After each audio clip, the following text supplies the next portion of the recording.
Hello guys, ang papakita ko sa inyo ay yung pagluluto ko ng gisadong pichay. Yan. Kung merong pansit gisado, meron din akong pichay gisado. O, di ba? Ayan, kain na tayo. O, ano yan guys, yung hindi naman talaga ako marunong magluto, pero I tried my best para makapagluto. Kasi nga wala si Mrs., wala yung mga anak ko nasa Lamrosan, magugutom ako. So, may laman namang gulay yung rep, tiningnan ko. So, sinubukan ko magluto. Ayan, yung aking kinakain ay yung konting kanin lang. Kasi sabi nga daw, konting kanin lang. Kasi nga, medyo tumataas ang ating sugar. Pero hindi naman ganun kataas. Kaya diet. So, mas marami yung aking ulam. Yung aking ulam ay pechay gisado. Yung iba kasi sa mga nakikita ko, ang kanilang paggigisa ng pechay ay as in pino yung pagkagayat o pino yung pagkahiwa ng pechay. Pino talaga. Ako naman, mas gusto ko yung bang may ngunguyain. As in, yung nafe-feel ko na talaga siya pechay, yung ganun, nafe-feel ko na talaga siyang kinakain ko ay pechay, ganun. So, hindi ganun kapino ang aking hiwa. Yung aking pino ng hiwa ng pechay is yung para bang, kasi sa nilaga naman, nakikita ko as in, mahahaba talaga yung hiwa ng pechay. Sa akin naman hindi. Yung pechay, yung kanyang yung palapa niya. Kinat ko kasi hinahati ko. Yung pinakadahon mismo, binukod ko. Tapos yung kanyang pinakapalapa, ayun. Kasi una kong hinulog yung palapa, yung kanyang hinulog ko doon sa kawali, yung palapa na kasi nga 'di ba medyo matigas yun. So, una ko siyang hinulog, pinakuluan, pakulo hanggang sa medyo malambot-lambot na. Hindi ko muna yung asin malambot na saka ko ihuhulog yung nakikita ko na medyo malambot na ng konti or half cook na siya. Half cook na yung yung mga palapa ng dahon. Kasi gusto ko yun yung palapa mas gusto ko siya yung lalo't medyo half cook. Pagkagat ko medyo malutong-lutong. Yung gusto ko yung ganun. Ang dahon kasunod ko ng hinulog. So, nung half cook na yung palapa ng pechay, hinulog ko na yung dahon. So, actually, nung pag-isa lang talaga, yun, mga spices, yung bawang, tapos sibuyas, kamatis, ayun. Ginisa ko yun, sangkutsa. Kung tawagin silang kutsa ko yun. Tapos, pagka nung ready to hulog na yung mga dahon ng pechay, pero hindi, siyempre meron pang may nilagay tayong pampalas, yung pinaka sahog. Huwag na natin banggitin kung ano yung sahog para sa next time saka natin banggitin kung anong sinahog ng inyong trying hard cook.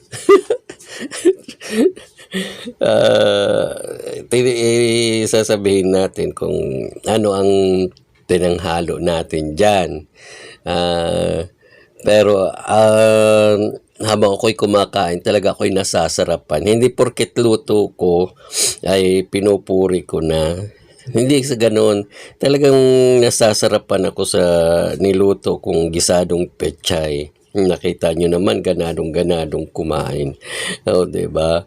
Hmm, ang ano, yung gisado kong pechay na yon ay nilagyan ko ng konting tubig.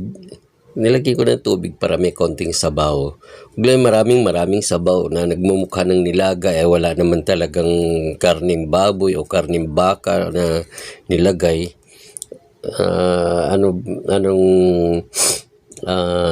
heavy lang yung nilagay natin. Sinabi din. So, ayan, napakasarap ng aking kain. Actually, ayan, healthy naman yung aking ulam. It's a gulay, pechay, na actually wala talaga siyang halong karne. Kasi nga, umiiwas-iwas tayo sa sa karne kasi masyondan na, senior citizen na. So, iniiwasan natin ng mga karne-karne. So, gulay-gulay na lang, high in fibers, best suited naman sa sa mga katulad kong may edad na. Yan. So, maganda yung aking luto. Basta masarap siya, guys. Masarap. Yung hindi ko siya nilagyan ng luya, katulad ng kung tawagin pesa. Kung tawagin ng luto nila pesa, wala siyang luya. Kasi alam ko yung pesa may luya yun pero yung aking luto wala, hindi ko nilagyan siya ng luya. As in lang talaga, gisado lang talaga siya. Pechay gisado. Yan ang aking recipe. Pechay gisado. Diba? Naka-invento din ng lolo ninyo ng luto. Kasi nga kung hindi ako magluluto bibili ng lutong ulam na or tinatawag na ready-made ulam. Bibili na naman ako sa mga doon karamihan may karne. So medyo umiwas-iwas nga ako sa karne. Yan. Sa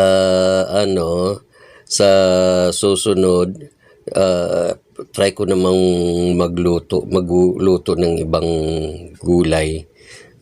Kasi gulay-gulay tayo Yan. Actually, ang misis ko ay hindi siya masyado marunong magluto ng mga gulay-gulay.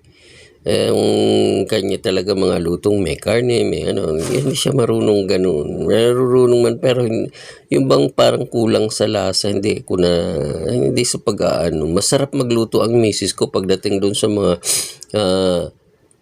asado, adobo, mga ganung mga luto. Pero yun naman mga hindi naman ako marunong noon